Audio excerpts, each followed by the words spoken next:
Isa patay, isa sugatan matapos magkabanggaan ang dalawang motorsiklo sa Sultan Kudarat, Maguindanao del Norte. I-detalye mo, Joelyn de la Cruz. Patay ang isang Abdulaziz Zakaria, 25 years old, na residente ng Barangay Limpo, Sultan Kudarat, Maguindanao del Norte.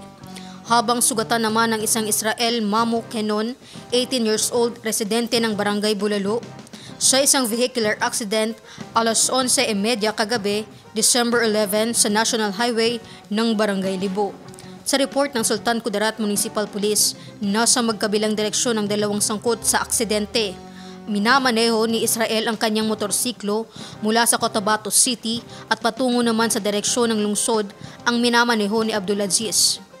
Agad dinala sa paggamutan ang mga sangkot sa vehicular accident. Napapansin po namin kasi every time na nagpapatrolya yung ating kapulisan sa may street na yan, sa National Highway na between Barangay Gang and Barangay Limbo, madalas nagkakarera yung mga nagda-drug race.